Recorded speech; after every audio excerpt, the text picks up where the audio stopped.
Welcome back dito sa channel natin. Muli tayo nagbabalik dito sa Makati City. Update tayo sa iba't ibang mga mega projects na ginagawa dito. Nagsimula na nga ang major redevelopment ng Glorietta Park. Mas pagagandahin yung park na yan at i-connect na diretso dyan sa Glorietta 4.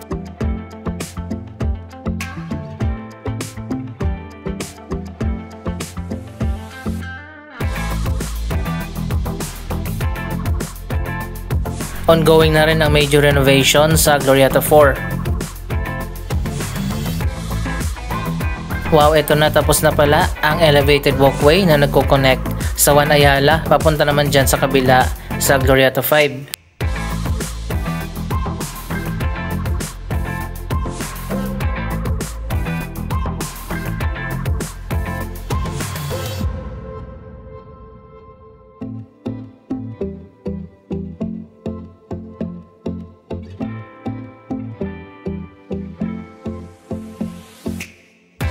Ilang buwan din nating in-update ang project na ito at ito na nga ay tapos na.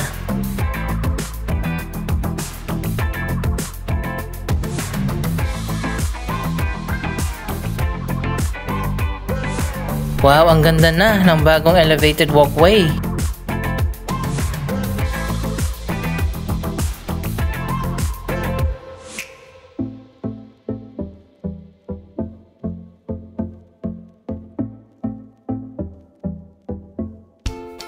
Maganda rin ito dahil open ang elevated walkway na nagko-connect sa dalawang mall.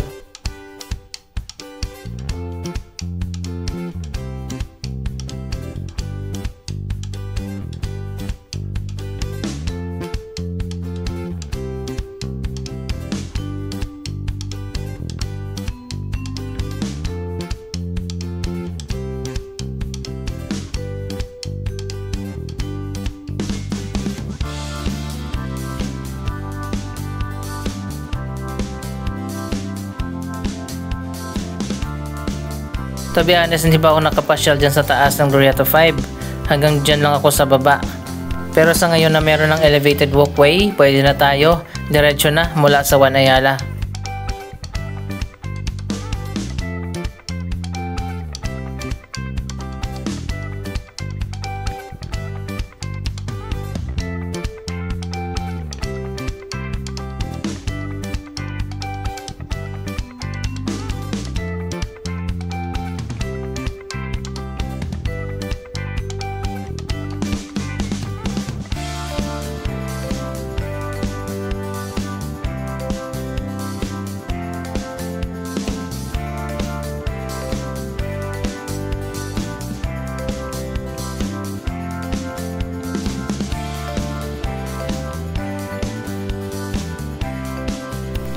Ang mga malls dito sa Ayala Center ay interconnected.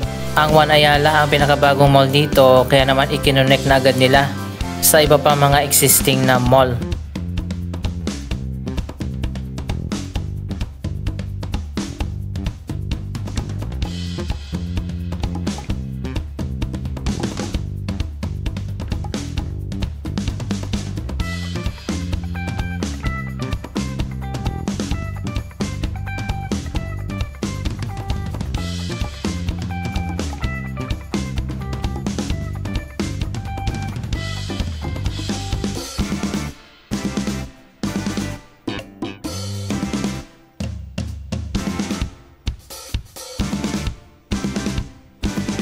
Andito tayo sa driveway ng Seda Hotel na connected din sa Juan Ayala. Ito yung sinasabi ko kanina na elevated walkway na nagko-connect sa SM Makati at Juan Ayala. Tapos na pala ang bagong Seda Hotel. Abangan na lang natin ang opening nito.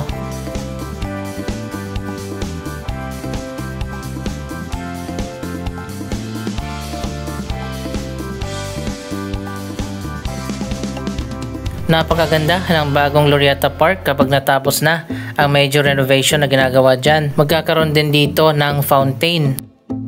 Yung kalsada na ito ay isasara na at magiging bahagi na ng Glorietta Park.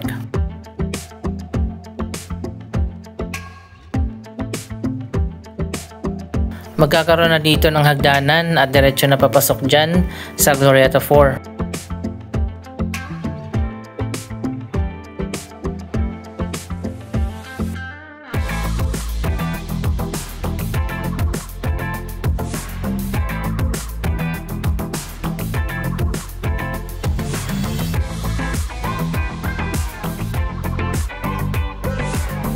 Isasara na nga itong buong Glorieta Park para sa major renovation na gagawin dito.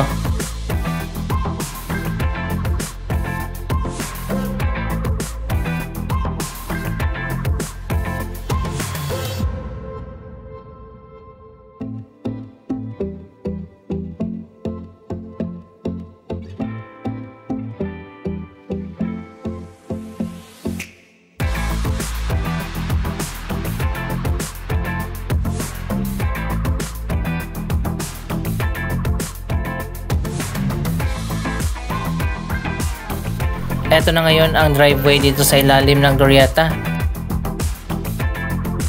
Mas pinaganda na nga dito at meron ng bagong ceiling at mga ilaw.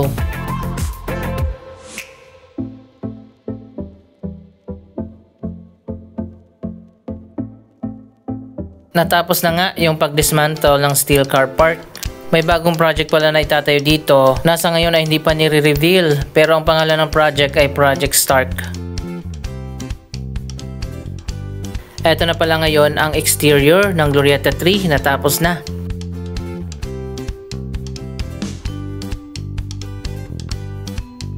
Yung tatlong floor dito ay occupied na nga ng Muji. Sa tingin ko office tower ang itatayo dito o di kaya mixed use building. Malawak din pala itong area na to. Sana naman iconic building ang itayo ng Ayala dito.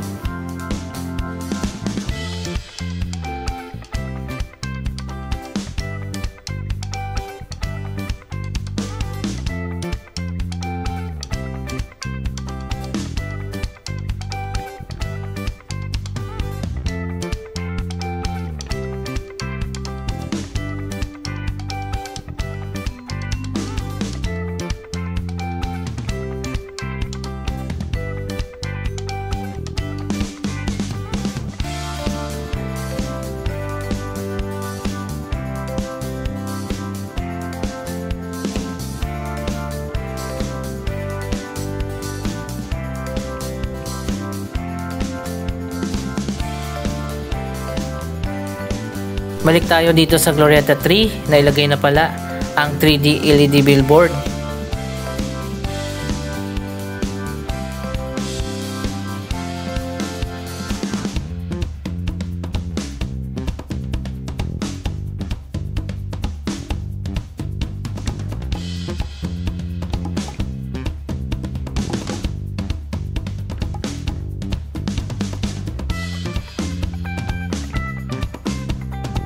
Eto na nga, na-modernize na itong labas ng Glorieta 3 pero ongoing pa ang major renovation dyan sa loob ng mall.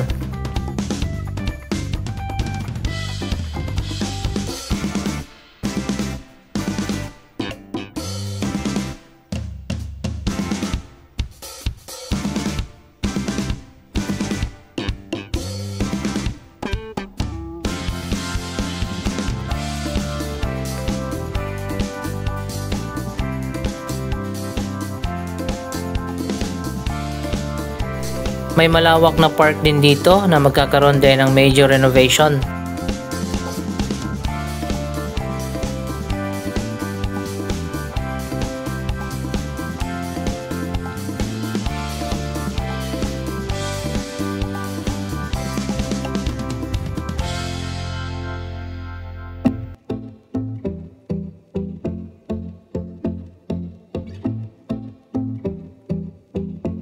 Ang mga proyekto na ginagawa ngayon dito sa Ayala Center ay bahagi ng 13 billion redevelopment project.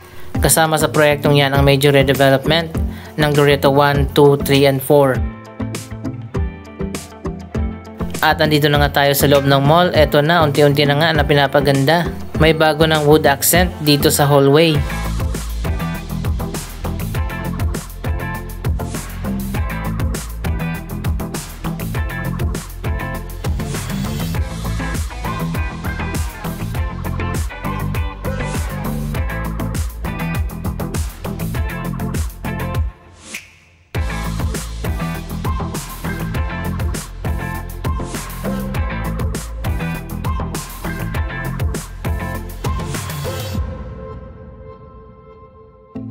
Dito sa atrium, ang pinakauna na natapos. Ayan, napakaganda na dito.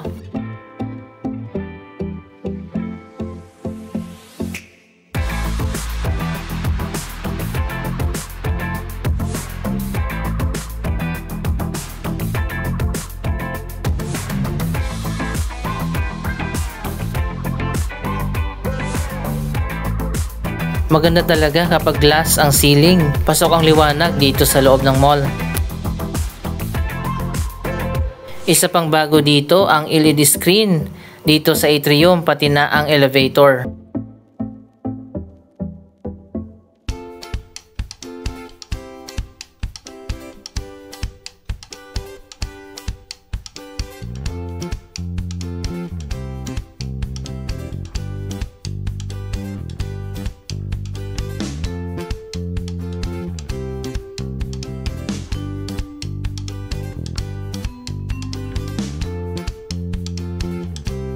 Ito ay simula pa lang ng transformation ng mga Glorietta Malls.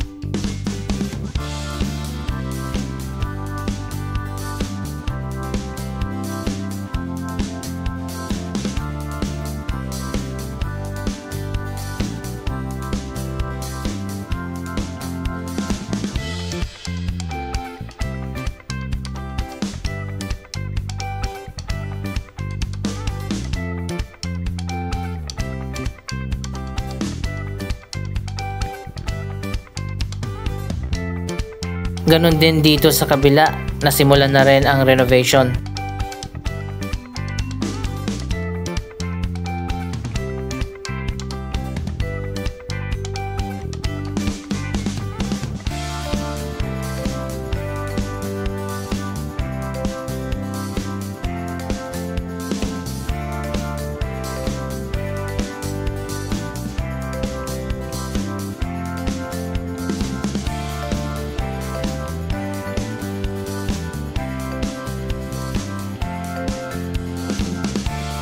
May wood accent din dito sa kabilang side.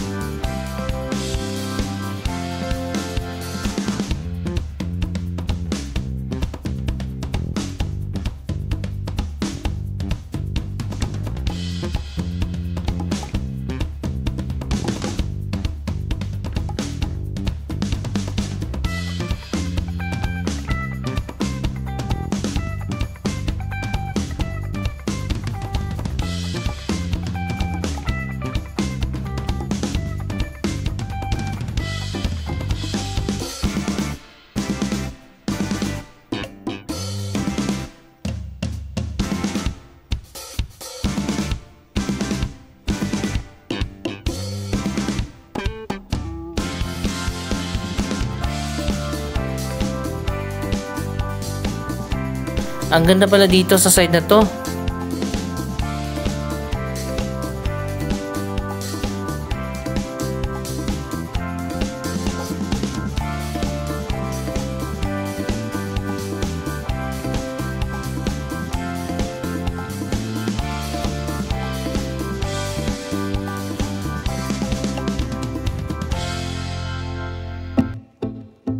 Kasama din sa 13 billion redevelopment ang Greenbelt 5 at magtatayo ng bago na Greenbelt 1 Mall.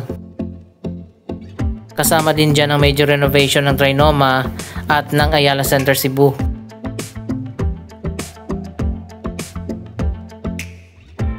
By segment kasi yung ginagawang renovation dito sa mga Ayala Malls. Yung isang section isasara at i-renovate. Tapos kapag natapos na, bubuksan na yan. Tapos yung ibang section naman yung isasara.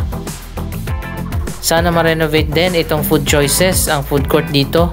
Medyo luma na yung design.